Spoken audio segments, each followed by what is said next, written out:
So as we just said, when we're talking about mass, we are talking about the amount of matter in an object. So that's our definition. And when we start talking about matter, so everything in the universe is either matter or energy. And so there's a law in physics called the law of conservation of mass or matter and energy. And it has sort of three statements about it. And this law of conservation of matter says, in the universe, matter cannot be created, matter cannot be destroyed. So what can you do? Matter cannot be created or destroyed. What if I burn a piece of paper? Aren't I destroying the matter that makes it up? What am I doing? Arpa? You're just making the type of particle it is into different. Yes. We call that transforming. So matter cannot be created or destroyed. It can be transformed though. When I burn a sheet of paper, some of the matter in that sheet of paper turns into carbon dioxide, carbon monoxide, water vapor. Some of it remains as ash. It's still the same atoms, they're just been rearranged. And so therefore the matter has not been destroyed. Joey? What are we here? We are matter. Bodies are made of matter. So when we're measuring mass in the metric system, the units that we generally will use are kilograms, grams, and milligrams. Gram is the base unit, abbreviated G. 1,000 grams is a kilogram, which is about 2.2 pounds. A gram is about the mass of like a pen cap, like if you have just like a ballpoint pen, the cap is about a gram or so. And then milligrams are sometimes used. That's a small amount of mass. When have you probably heard milligrams used? Joey? In the line here? No, it's a Yeah, it's milliliters. Often you'll see it with medications. You know, if you take an Advil, it's 200 milligrams of ibuprofen. Medicines are often, or nutrients. You know, you're supposed to have a certain number of milligrams of various nutrients each day. Mr. George? So milligrams is small enough. Is that when, like, in Advil, how, like, kids are only supposed to take, like, one? Yeah, And, like, because adults are supposed to take, like, the four? amount of a medication, the dosage, depends on a person's body weight. Oh. And so a person that weighs more, an adult, would have to take more to get the right dosage, and a younger, smaller person would take less. Go? Is race made up of matter? Yeah, there's matter in shape. All right. So when we measure the mass of objects, we are going to be using a balance, a triple beam balance, sometimes a digital balance. And so you'll be using these tomorrow, so we need to make sure we understand how to do it accurately. So this is triple beam balance. I know from talking to other classes, most people have never used one before. What you have is the pan is where you place your object. So you could label it in your drawing. These things are called the beams. These are 3 beams. That's why it's a triple beam balance. Along each beam is a weight that you slide back and forth. These are called riders. You also have a knob over here that you can move. We'll talk about what that's for in a minute. It's called the 0 knob. And then you have the pointer and the 0 point at the end. This is probably similar to something you may have seen at your doctor's office, depending on your doctor. Sometimes they have digital versions now. But does anyone's doctor have a scale that they weigh you on with the weights that they slide around? Yeah, that's the same thing. Works in the same principle. It's just a larger balance. So when it's time for you to use these balances tomorrow, here's what you need to do. First, you put all the riders back to 0, all the way to the left. When they're all the way to the left, this pointer should be perfectly balanced at the 0 point. Foam, is it? Is this pointer right at that 0 mark? Or is it off a little? Off a little. So if it's off a little and you were to use it, your measurements will be inaccurate. So you need to adjust it. The way you adjust it is using this little knob, the 0 knob. You only turn it a small amount. If you turn the 0 knob like up when you're facing the balance, the pointer will move up. If you turn it down, it will move down. So this needs to come up a tiny amount. I'll move it just like an eighth of a turn maybe. Let it balance and see if that's good. Free accurate. So yeah, that's right about on. Okay, so you adjust it to make sure it's balanced at 0. Then when you're going to measure your object, you place your object on the pan, and the pointer will go up. And your job then is to balance it so it points back at 0 again. So depending on the object, you might have to use the largest rider or the next largest one. Just depends. So this middle beam is the hundreds rider. Every time you move it up 1 notch, it's 100 grams. Okay? So this rider, when you're sliding it, you need to go from 1 notch to the other. So I move it 1 notch, still doesn't balance. Move it another notch, and it goes all the way down. So what should I do? Move it back to the middle. Yeah, back it up 1. Okay. Then I start with my next largest rider. This is the tens. Every notch is 10 grams. So you move it up 1 and continue. Okay, that brings all the way down, so I go back 1. And then to finish up, I'm going to use the 1 gram rider. It's small, and it doesn't have notches. It just slides freely the whole length of the beam. Sometimes, if you only need to move it a small amount, you might use your pen to push it around. Because every time you touch this thing, like you move it down. So it's just sometimes easier to use a pencil. You move it in so it's close to balancing. You might have to move it back and forth until the 0 on the pointer points right at the 0 mark. Looks good. And then I just add up the value of each rider. So I'm on the 100 gram in the middle. Here I'm on the 40 gram. And here I am at 0.8 grams. Add them all up, and this cube of gold has a mass of 140.8 grams. That's how we use the triple beam balance. Any questions? Why is pure gold and not light? What's that? Why is pure gold It's not not pure light? Not white, Light. light. Pure gold is a dense element. All right. So that's how we use the triple beam balance. We also have a digital balance, like I have here. The digital balance we'll use sometimes as well. It depends on our purpose. It's about the same in terms of accuracy. This triple beam balance and this digital balance. There's not much difference in the balances we have. So one's not more accurate than the other. The digital balance is a little quicker, especially if you're measuring solids and liquids and so forth. To see if it's better. What's that? Will you test it? Well, you don't know unless you knew the actual value of this object. You won't know which is more accurate. So to use this, it's pretty simple. Turn it on. It has a 0 button. So like you zero this balance with nothing on there. The display rate 0. You place your object on, and it will read you the mass in grams. 140.9 grams. So I don't know, is this one accurate? Is this one? Unsure. Unless we knew the actual mass of that, we can't be sure. But again, they're going to be slightly off by, 0.1, 0.2 grams. It's no big deal. So that's obviously pretty simple to use this. We have, again, this is called the pan.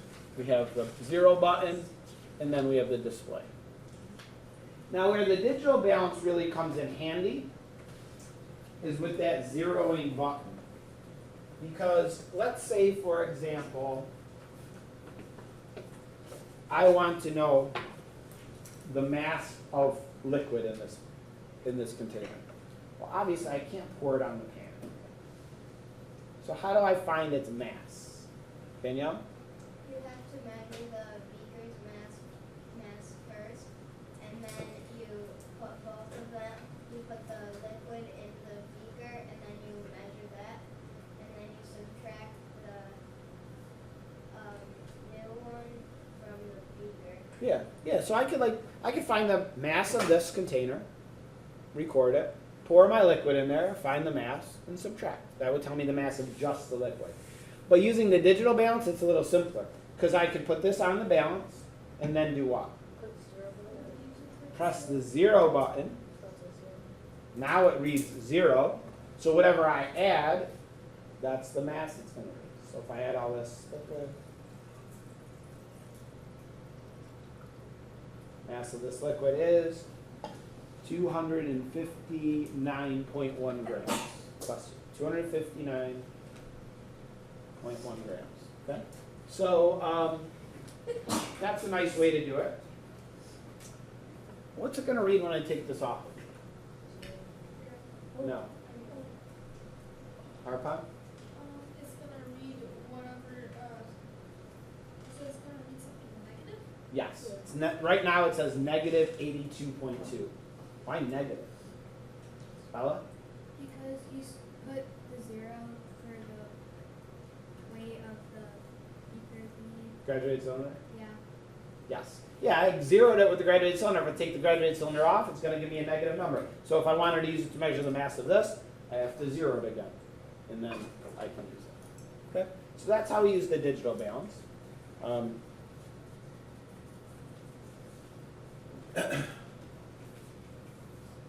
So as just a couple examples, if my riders were set up like this on a triple beam balance, what mass is being indicated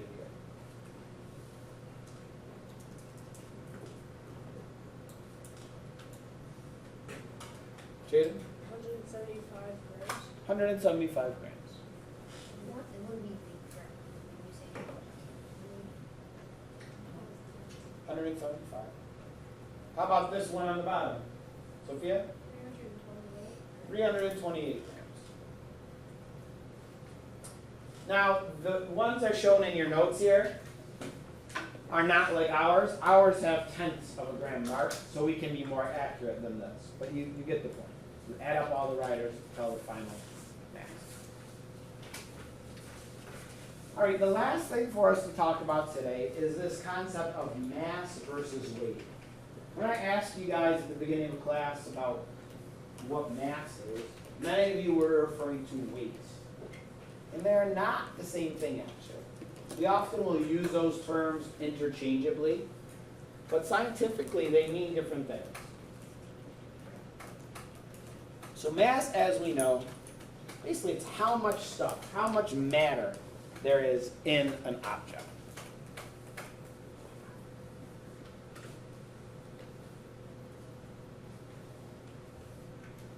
And mass is measured in grams, and it's not dependent on location.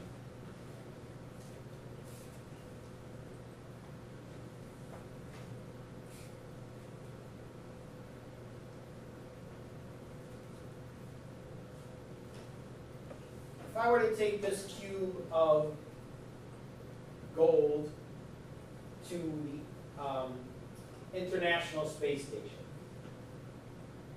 will its mass be different on the International Space Station? Yeah. I hear yeses and I hear no's. No, because it does not change with location. So if I take this International Space Station, is it losing matter somehow? No. No. It's going to be they have the same mass on the International Space Station. Will its weight change? Yes. Yes. So how is weight different from mass? Now that you're telling me this. Logan? It can change depending on where you are, and mass doesn't. And, mass is how much stuff there is in something, and weight is how much weight is in total. You're right on your first part. Weight weight will change depending on location. Why? So why will this weigh a different amount on the space station? Campbell? Because the air pressure or how high up you are in the elevation. Not quite. Griffin? Gravity. Weight is the pull of gravity on an object. And gravity changes depending on your location.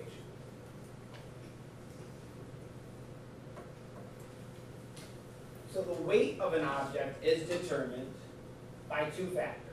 The mass of that object and also the force that gravity is pulling upon that object.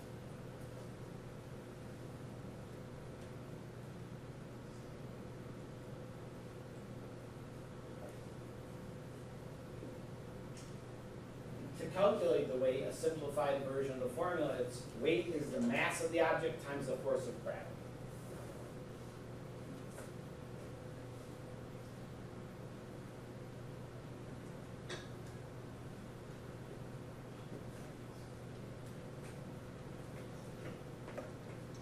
The metric unit that we use for gravity is one you're probably unfamiliar with. The units used for gravity are called newtons. That should go with units. It's just offset a little bit.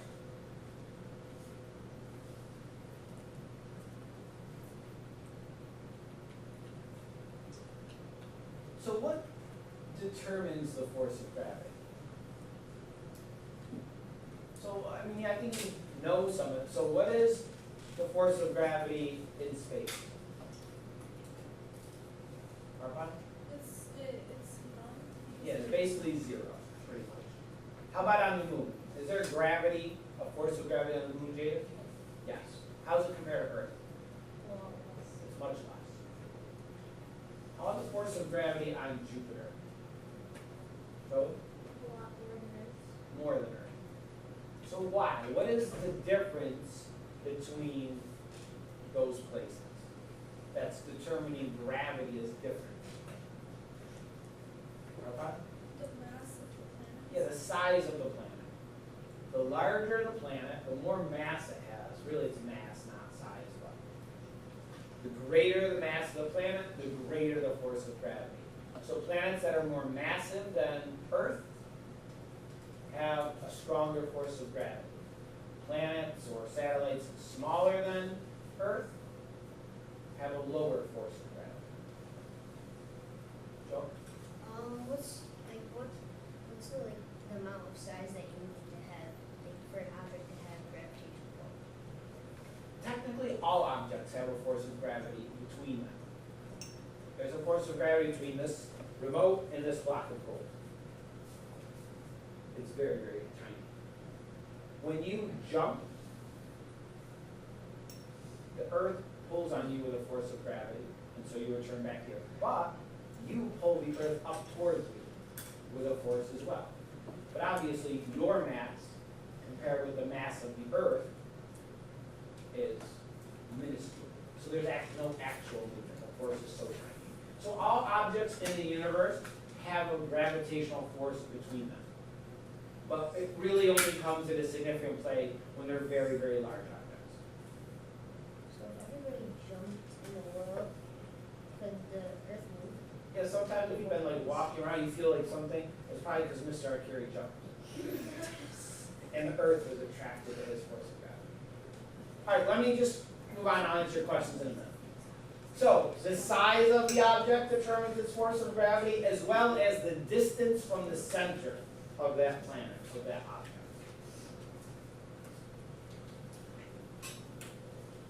Can you repeat past sign? So the farther away you go from the center of an object, of a planet, what happens to the force of gravity? Actually, just give me a lunch. I'll say. The farther you go from the center, Arpon? It actually becomes like the force of gravity becomes heavier because it's put more down on you, but once it's put out, The farther away from the center, the lower the force of gravity. Which is why eventually, as you go farther from the Earth and get into space, what happens? gravity becomes negligible. I kind of think of it like a boomerang. You're jumping, like, you jump up and you come back down. Kind of Okay. pulls back down. Now I know you have this already filled in your notes. Don't look at your notes for a minute. Just look at the board. So gravity on Earth versus the moon. No. Greater than, less than, equal to. Raise your hand, please. Danielle. Greater than. Yeah, gravity on Earth is greater than the gravity on the moon. Therefore, your weight on Earth is what, Arpon? It's, less than, Weight on Earth is is less than. greater than. Because more gravity on Earth, your weight is greater on Earth. Oh, wait, the what? Could a really big person? How about your mass on Earth versus your mass on the moon? Kira? Equal. If you go and travel to the moon, your mass isn't changing. I mean, your mass can change if you grow, right? But your mass doesn't change depending on location. How about gravity on Jupiter? Joey versus the Earth? Greater than. Your weight on Jupiter, therefore, It's greater than as well. Less than. raise your hand, please. Camel. Greater than? Yeah. And Logan, on Jupiter, how would your masses compare? All right. How about if you go to a very, very tall, Mount Everest versus Death Valley? Where would your weight be less? Bella? What's that? Yeah, it's less on the mountaintop, and it would be greater than in the valley. So in summary, mass doesn't change depending on location. Now this is not accurate. Your mass can change, like I said. You guys are all growing. You're adding mass to your body. Your mass is changing, but not because of your location. Your weight can change with location. All right, skip this. Now, it's interesting when you watch some video clips of astronauts on the moon. This, snake mass bigger since like it's all gas. Yeah, it's still larger and gas still has mass as well. So when astronauts went to the moon, gravity is about 1/6 of gravity on Earth. And that means like when you jump, you stay airborne for longer. And moving around is a little bit more of a challenge sometimes, or sometimes you can move easier. These videos just show a couple clips that are kind of neat to see what it's like.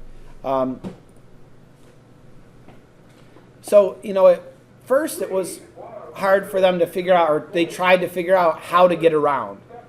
Walking, running, skipping, jumping, and that's what he's talking about here.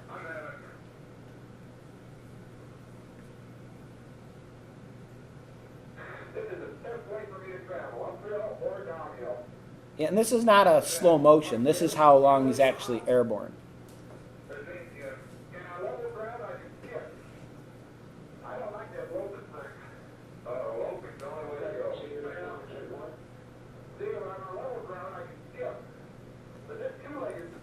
All right. Here's an interesting one, kind of just running on the moon. You can see each stride you're like kind of airborne for longer than you would think.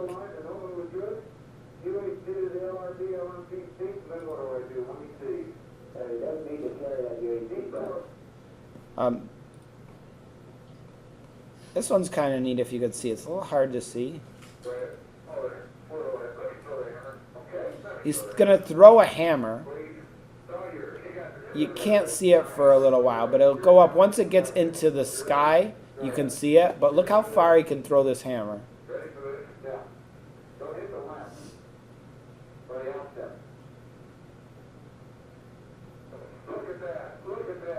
Did you see it?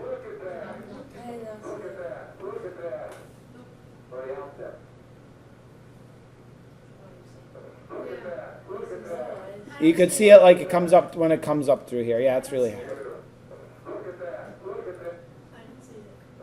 Watch over here. It's all right. I see it like I see a little. Yeah, it's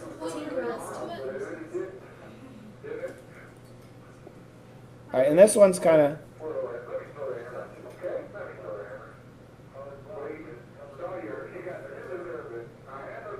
You got two videos on at once. Oh, watch out!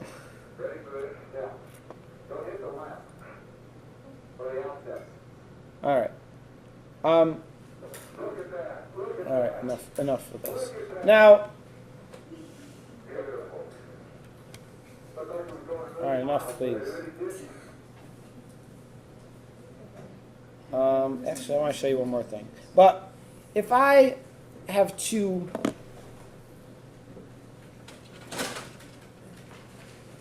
If I have two objects.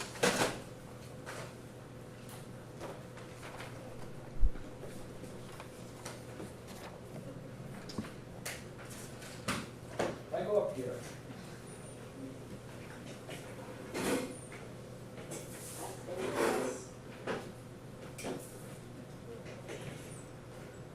How's the mass of this compared here versus here?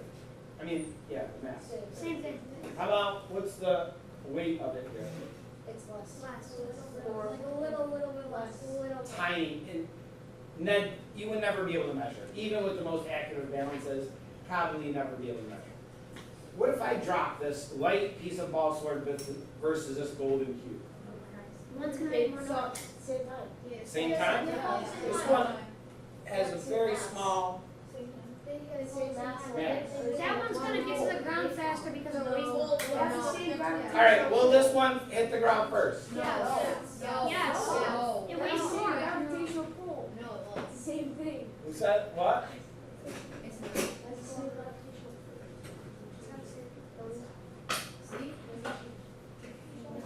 All right. It's gonna tie. What about if I drop two pieces of paper? Same time? Yeah, same time. It depends. Okay. No, you said the same time. Yeah. You said the same time. You just crumpled it up though. That one's got air Same mass? Same mass, right? What about if I did the same experiment on the moon? My two pieces of paper. They do the same because the masses. Oh no, The mass is the same right now. They fall the same. Same gravitational pull. atmosphere on the moon. The same gravitational pull on those two pieces of paper, and the crumpled up one hit the ground first. What about on the moon? No, they fall the same time. Why would they fall at the same time?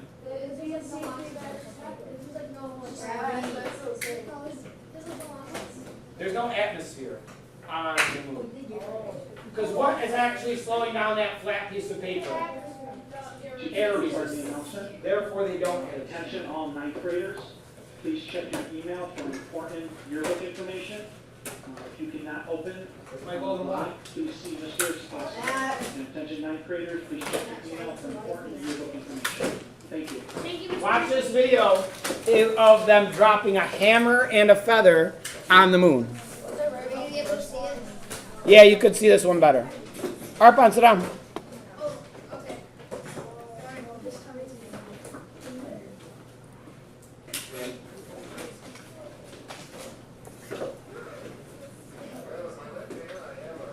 My right hand, a hammer.